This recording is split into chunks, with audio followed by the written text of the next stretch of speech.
Good morning. Thank you. It is. I was taught at an early age to be careful of the friends that you choose, the people that you spend your time with. And I try to practice that. I'm careful about watching too much news, the things that you put into your mind. And so I'm an employer, and I have people that work for me. And some of those people, if I spend too much time around them, I tend to feel not as well as I would if I hadn't been spending time with them. And I'm always challenged with, okay, as an employer, I can do something about that. I can say, I think maybe you'd be better off working someplace else, and I can take action and do that. And that when I listen to your material, I think that perhaps there's another way to approach it, but I'm not exactly sure the best way to handle that situation. Well, the most important thing to understand is that we like the way you came into this. It's important. It matters. What were your words? It's important, the people that we choose. What were your words? Choose to spend time with. The people that we choose to spend time with, it is important.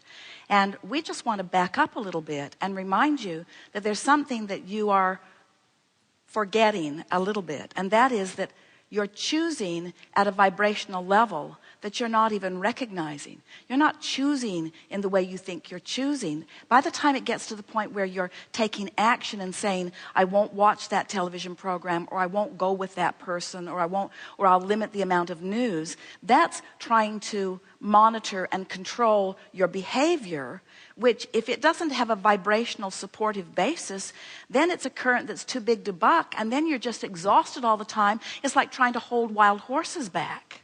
Right. You following? Mm-hmm. In other words, it's the thoughts that you are choosing. It starts at a much more base level of who you are. And so what happens, it's true, we've been saying for a long time, that the majority of the vibration that the majority of people offer is because of what they are observing.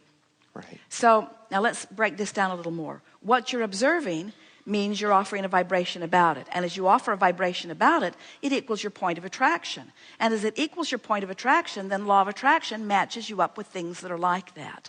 So once you get a cycle going, like you're working with someone, you're observing their behavior, maybe tensing against it, not enjoying the behavior, the more you look at it, the more it's active in your vibration. The more it's active in your vibration, the more you choose more of it, not just from that person, but from other people around. So if you finally get enough of it that you say, enough, I'm the boss. I'm not just the boss of me, I'm the boss of you in this case. And I choose that you go someplace else. You've taken action, but you haven't changed your vibrational point of attraction. So the next one that comes is not so much different places and different faces, but pretty much the same experience. So we think that your childhood message to yourself is a really, really good one. I'm going to be aware of what I choose. We would just augment it by saying, I'm going to be aware of how I feel, because that indicates what I'm choosing vibrationally. What you're attracting. We've been offering books for a long, long time, and there are so many processes offered in them. Many of them about action, many of them about doing things differently, because sometimes when you do things differently, it causes you to think about them differently. And there is some benefit to a different behavior, which causes a different result, which causes a different observation, which can cause a different vibrational point of attraction. In other words, we're not saying that your action doesn't affect your experience, but it is so much the hard way of going about it, to the point that we've been mocking our own brilliant product. This is a deck of affirmation cards. This is money and the law of attraction. And we've assembled just precise words, the best words that could be put together to help someone to find the vibration that will allow abundance to move into their experience. But we also acknowledge that when you are in fear or when you are in concern, and you take these affirmation cards and you begin to process them, that they backfire, because it makes you sort of dig in your heels in defiance, because everyone wants to believe that where they are is where they're supposed to be in some regard, and people get very defensive. Have you ever argued with someone? You know you're right, they know they're right, and the longer you argue, the more you both dig in. The more you push, the more they push back. And the bigger it gets, and Right. and the worse you feel, because the further you get from alignment with what you really want. So when you're outside the vortex, I will praise success wherever I see it. If I ever saw any, I promise you I would praise it. I promise you that if these people who work for me we're taking your scanty analogy here because we know that there is much about those who work with you you are appreciating. I will praise success wherever I see it, and as soon as I see one, I'll be the first to praise it. I will be. I will be. My what is need not influence my what is becoming. Well, that's very fortunate. That is extremely fortunate, because what is sucks. My every story is attracting its vibrational match. That's not good news either. Nothing is more important than I feel good. Well, then give me what I want, and then I will feel better. Who writes this stuff? I can make a career out of living happily ever after. And who will pay me for that? So we have fun with this because we know that when you are observing and therefore offering a vibration, that you can't buck your own current. So with all of the, in many cases, helpful processes that we have offered, we want to acknowledge that you can get so much more done, especially someone like you who really gets this.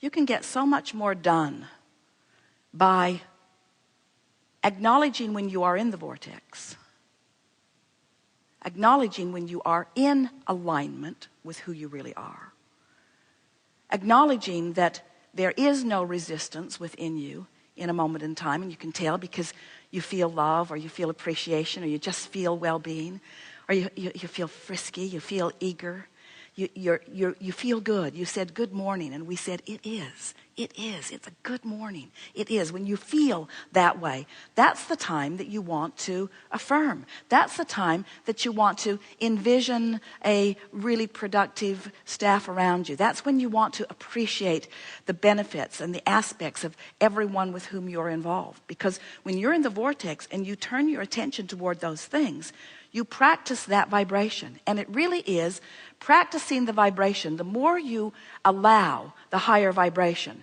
the more you allow it, the more you intend it, the more you are determined to have it, the more you focus upon it, the more you maintain it. That's the word we're reaching for. The more you maintain it, the more you maintain it, the more likely it is to be there, the more you maintain it.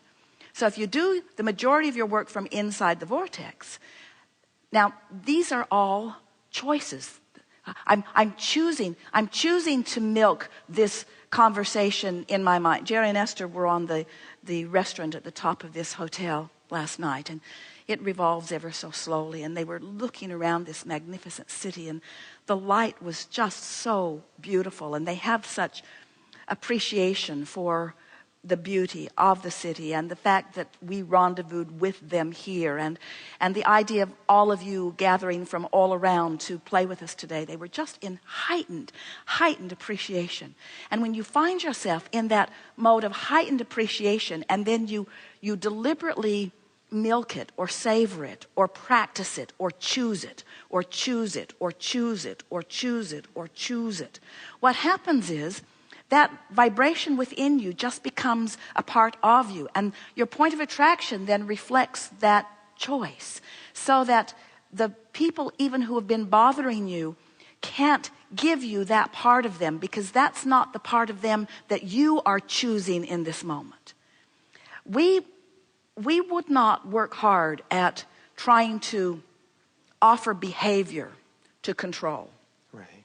We would be aware of how we feel, and we would focus with determination to feel as good as we can. Esther has taken this last week. She said to Jerry, I'm going to tell you my 10 favorite things about this.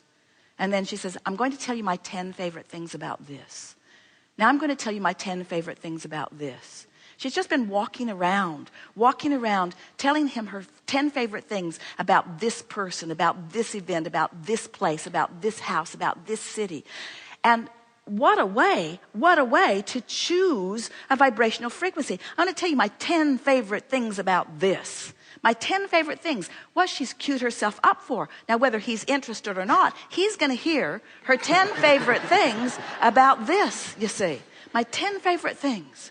I'm choosing my 10 favorite things about this and that and this and that and this and that and this and that.